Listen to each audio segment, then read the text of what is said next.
We're talking closers to stash before the trade deadline and under the radar breakouts next on Fantasy Baseball Today in 5.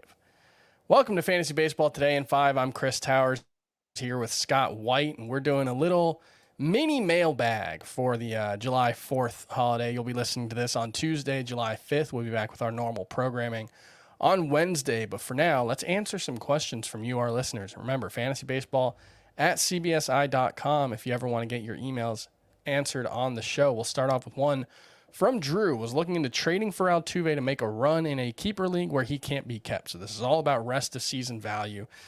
And then Drew looked at his Jose Altuve's Baseball Savant page and was kind of underwhelmed by what he saw.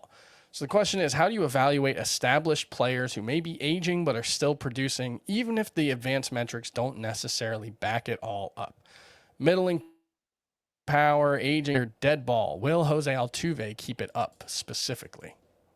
Yeah, I think he'll keep it up because if the thing is, if you looked at Jose Altuve's StatCast page last year or the year before that or year before that, you would have been underwhelmed as well. He's never been a guy who stood out in those specific metrics, which goes to show you that there's a lot that goes into a player being unproductive or productive or unproductive beyond just how hard he impacts the ball and those other things that StatCast measure. I think it's, I do think it's, StatCast has brought many great things to the table, but it is kind of a disappointment that sometimes player evaluation is reduced to just that. And it can tell us a lot, but it can't tell us everything. And Altuve is a perfect example. He's having another productive year in spite of it, and I expect it to continue.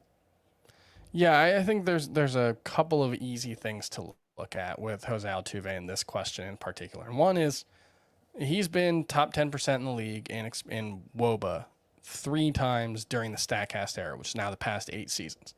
He's been top 10 percentile in expected WOBA 1 time in those 8 seasons. For his career during the StatCast era, his WOBA is 369, his expected WOBA is 345. So he has consistently outperformed his expected metrics. This year, he's 387 versus a 375 expected WOBA. That's actually a really good expected WOBA for what it's worth.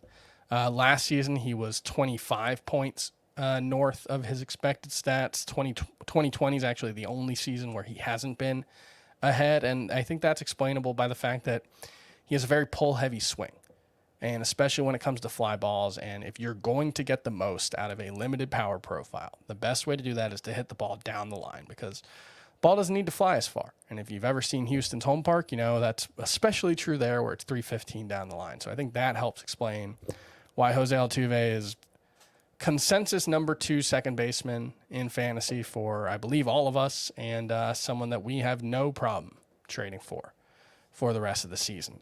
Next question from Mark.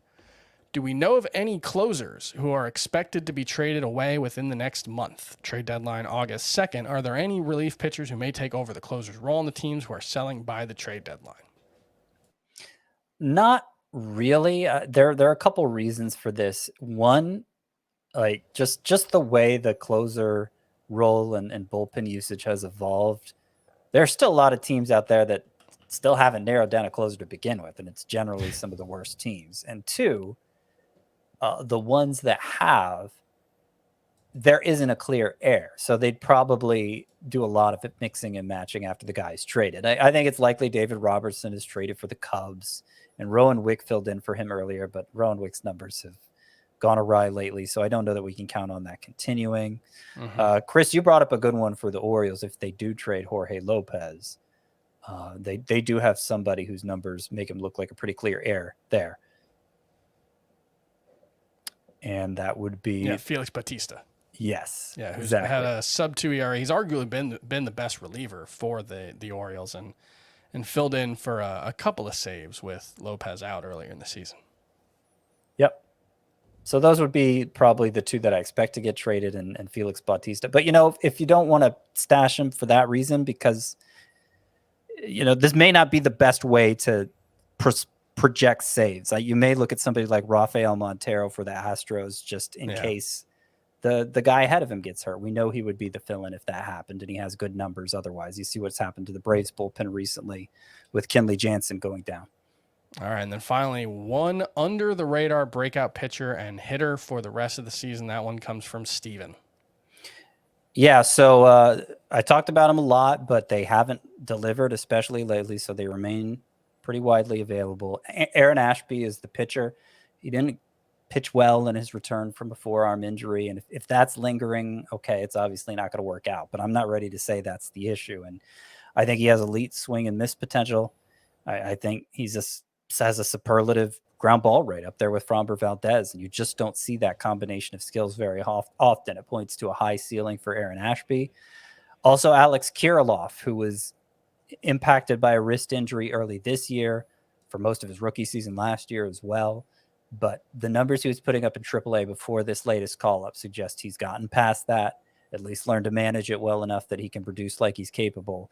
And though the numbers haven't been there since he got called up, his average exit velocity during that time is 92.8. That is elite. And I think it's still going to lead to big things for Kiriloff in the long run. All right, that's going to do it for Fantasy Baseball today in 5 on Tuesday, July 5th. For more, go to Fantasy Baseball Today, wherever you get your podcasts, and listen to the full episode right there. We'll see you next time. Bye.